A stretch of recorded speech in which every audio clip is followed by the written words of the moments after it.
The ball rises into the California afternoon, and Roberto Baggio follows it.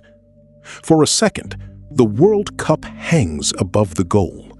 Brazil's players are standing along the halfway line, watching the same image as everyone else.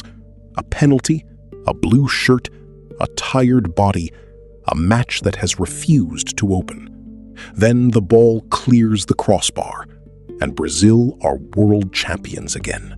It is 1994. 24 years have passed since Brazil last lifted the World Cup.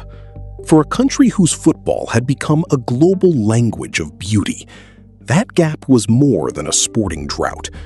It had become a question.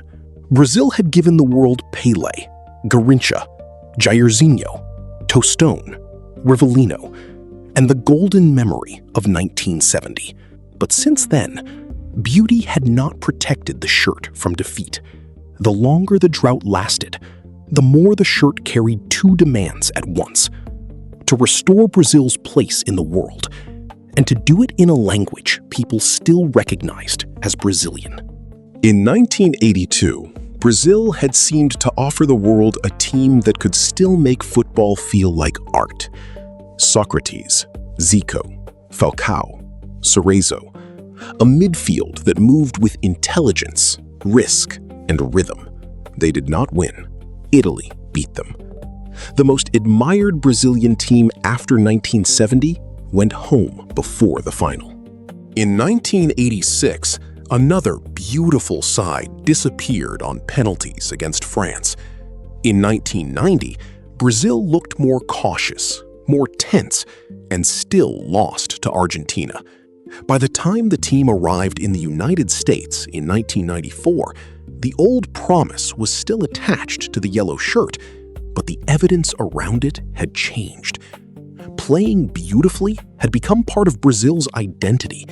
It had not been enough to make Brazil safe. That is the discomfort at the center of 1994.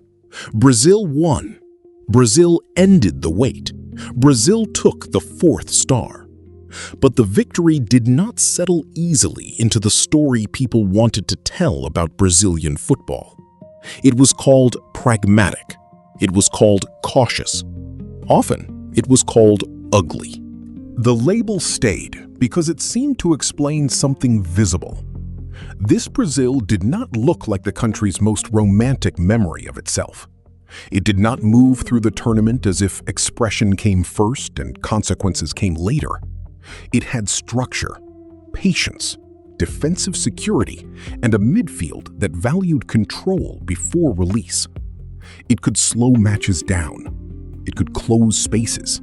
It could refuse the emotional rhythm many people expected from Brazil. But ugly is too simple. It describes a disappointment, not the full team.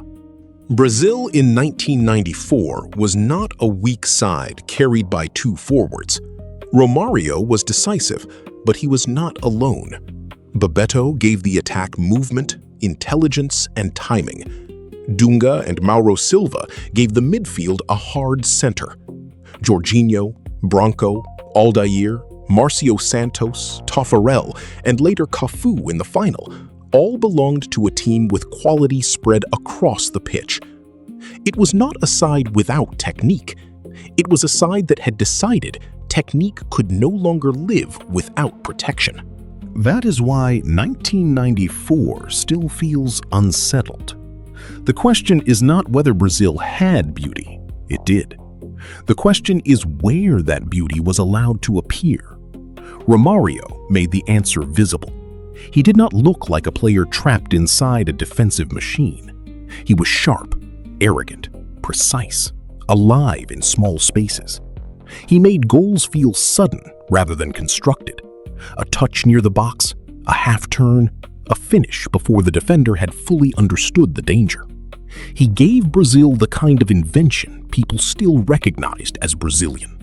But the team around him was built to decide when that invention could matter. Brazil were not asking Romário and Bebeto to carry chaos. They were asking them to finish moments that the rest of the side had made survivable. The defense stayed organized. The midfield rationed risk. The fullbacks chose their advances more carefully. Possession was not always a performance. Sometimes it was simply a way of keeping the match inside acceptable limits. This is where Dunga became so important to the memory of the team. Dunga was not the most gifted Brazilian player of his generation. He was not the fantasy of the shirt. He was not the player international audiences imagined when they thought of Brazil. But he became the face of the 1994 side because his presence seemed to explain its emotional difference. He was disciplined, blunt, demanding, functional. He played as if the first responsibility of Brazilian football was no longer to enchant, but to survive. That made him easy to turn into a symbol. For supporters who wanted Brazil to recover the freedom of earlier eras, Dunga could look like a concession. For others, he looked like the correction Brazil had delayed for too long. In either case, he carried the weight of a change that was larger than one player. He represented a Brazil many people did not want to recognize. Intelligent without being expansive. Strong without being romantic. Excellent without looking spontaneous. Yet even that memory reduces the team. If 1994 becomes only Dunga, Discipline, and Romário, the side disappears into caricature. Mauro Silva's positioning matters. Jorginho's right side matters. Branco's left foot matters. Aldair and Marcio Santos matter. Tafarel matters, especially when the final reaches penalties and the whole tournament becomes a test of stillness.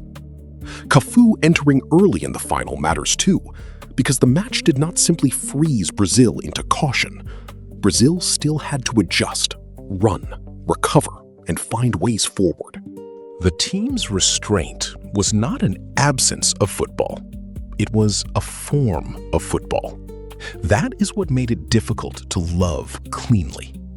Brazil had taught the world to associate its excellence with visible freedom, improvisation, attacking rhythm, technical pleasure, the feeling that a player could interrupt structure with imagination.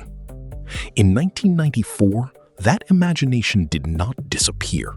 It became less exposed. It had to pass through a system that cared about what happened if the move failed.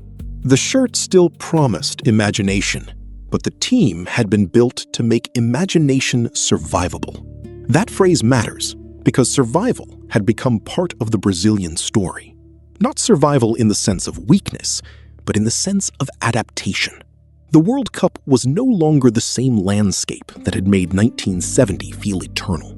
The game had become faster, tighter, more physical, more organized, and less forgiving of looseness. Space was harder to find. Transitions were more dangerous. Mistakes were punished more quickly. The romantic idea of Brazil could still inspire, but it could not defend a counterattack by itself. Pereira's team understood that, or at least it behaved as if it understood it. That understanding did not need to become a manifesto. It could appear in selection, spacing, tempo, and the refusal to let one lost ball become the story of another World Cup. The 1994 side did not try to perform the whole inheritance at once. It selected what could be used. It protected what could be lost. It made the expressive parts of Brazilian football answer to the structure around them. That is why the team could feel both Brazilian and strangely withheld. The old signs were there, but they were not always allowed to dominate the picture. This is where the phrase ugly win becomes useful, but only if it is treated carefully. The phrase survived because it gave people a simple name for a more difficult feeling. It made the victory easier to file away without asking why control had become part of Brazil's beauty. If it means Brazil had no quality, it fails. If it means Brazil betrayed football, it fails. If it means the team's victory carried an emotional discomfort, then it points towards something real. The discomfort came from seeing Brazilian excellence expressed through restraint. The group stage already showed that Brazil were not moving through the tournament as a loose attacking exhibition. They beat Russia. They beat Cameroon. They drew with Sweden. There was talent, but also calculation. Brazil were not reckless. They did not confuse control with cowardice. The team could attack, but it seemed unwilling to let attack become a moral performance. Against the United States in the round of 16, the match became tense in a different way. It was the 4th of July. Brazil were playing the host nation. Leonardo was sent off after elbowing Tab Ramos. For a side already remembered through caution, this was the kind of match that could have turned awkward very quickly. Brazil had to endure the pressure of the occasion, the numerical damage, and the impatience that follows when a favorite does not make superiority obvious. The Beto scored. Brazil advanced. Not beautifully in the old celebratory sense, but effectively, under pressure, without letting the match escape. Against the Netherlands in the quarterfinal, the tournament opened up. Brazil led 2-0. The Dutch came back to 2-2. Then Branco struck the free kick that made the difference. That match resists the simplest version of 1994 because it contains danger, attacking moments, defensive vulnerability, and individual quality. It was not just a locked door. It was a team trying to control a game that still pushed back. The semi-final against Sweden was narrower. Romário scored the decisive goal late. Again, the old Brazilian romance did not arrive as a wave. It arrived as timing, as patience, as one striker finding the moment when a match could be broken. Then came Italy. Brazil and Italy in a World Cup final carried a heavy history. In 1970, Brazil had beaten Italy 4-1 in Mexico and produced one of football's defining images of beauty. In 1982, Italy had beaten Brazil 3-2 and turned Brazilian beauty into a wound. By 1994, the two countries met again, but the match did not resemble either memory. The Rose Bowl final was hot, tense, and increasingly exhausted. It became the first World Cup final to finish goalless after extra time. That fact shaped everything that came after. A 0-0 final made restraint easier to remember than creation. It gave the ugly label a surface to attach itself to. The world had waited for Brazil and Italy, and the match gave them no goal to organize the memory. But the absence of goals is not the same as the absence of chances. Brazil had clearer moments than the scoreline suggests. As the game stretched, and especially as extra time opened, Brazil began to find more space. Italy were fading. Romário had openings. Bebeto was involved. The Brazilian fullbacks and midfield kept pushing enough to make the match feel less like passive survival than many later summaries allow. Brazil did not simply sit inside the final and wait for penalties. They tried to win it, but they tried without abandoning the protection that had carried them there. That is the difference. The final intensified the problem because Brazil's control was visible, while its quality required closer attention. Restraint is easy to remember as lack. A missed chance disappears more quickly than a goal. A controlled midfield can look like a refusal if the viewer is waiting for spectacle. A defender stepping into the right place is less likely to become part of a national myth than a dribble near the box. So when the final went to penalties, the memory of Brazil's victory was handed to a cruelly simple image. Penalties turned the final into something memory could simplify, not 90 minutes of accumulated pressure, but one walk, one shot, one image. Baggio walks forward. He had carried Italy through much of the tournament. He was injured, tired, and still responsible for the shot that could keep Italy alive. He sends the ball over the bar. Brazil win. That image became one of the most famous endings in World Cup history. But it also did something to Brazil's title. It froze the victory inside someone else's failure. Instead of a Brazilian goal as the final image, there was an Italian miss. Instead of Romário finishing the tournament with a decisive strike, there was Baggio standing alone beneath the sun.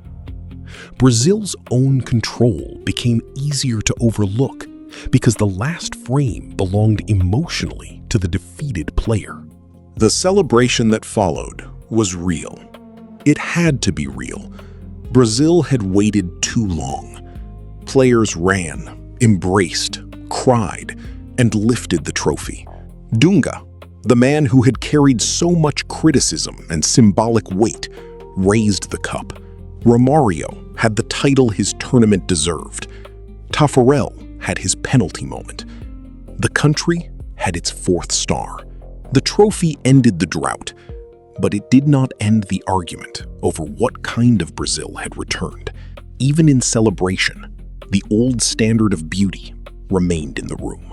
But memory does not only preserve joy, it organizes discomfort. For many Brazilians, 1994 created relief without the same kind of pride attached to 1970. It ended the drought, but did not restore the old self-image cleanly. It proved Brazil could win again, but also proved that winning again might require a different emotional language.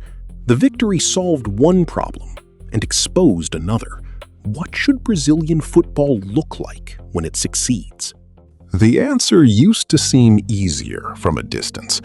Brazil was beauty, expression, attack, improvisation. The game played with a kind of natural abundance. That image was never complete, but it was powerful. It gave Brazilian football a place in the world's imagination. It also created a burden. If Brazil won without performing that image, the victory could feel strangely incomplete. If Brazil lost while performing it, the loss could be turned into tragedy. Either way, the myth controlled the interpretation. The 1994 team disturbed that myth because it refused to perform beauty in the expected form. It did not reject technique. It did not lack imagination. It did not win through emptiness. It won by placing the expressive qualities of Brazilian football inside a disciplined shape. Romário could decide matches because others made sure Brazil did not need to decide everything at once. Bebeto could move because the team behind him held its balance. Dunga and Mauro Silva could narrow risk because the forwards gave restraint a purpose. That is why the word ugly says less about the team's actual quality than about the gap between Brazilian football's self-image and the kind of excellence 1994 displayed. The old beauty was visible as release. The new beauty was visible as containment. It was in choosing when not to force the pass, in refusing to make the match emotional too early, in protecting the center, in keeping the team close enough together so that Romário's brilliance did not have to rescue disorder. This kind of quality is harder to romanticize because it does not always announce itself as beauty. It asks to be understood after the fact. That may be why 1994 still sits uneasily in Brazil's football memory. It is too successful to dismiss and too controlled to fold into the preferred legend. It gave Brazil everything the country had been waiting for, but not in the form that would have made the waiting feel pure. The team returned Brazil to the top of the world. It also showed that the path back required a quieter kind of excellence. And that is the deeper pressure behind the episode. Brazil did not have to make beauty disappear. It had to make some of beauty less visible, less exposed, less constant, less independent from structure. The old idea of Brazilian football could still survive, but not unchanged. It had to live inside a game that had become less forgiving. It had to accept that expression without control could become a memory of defeat.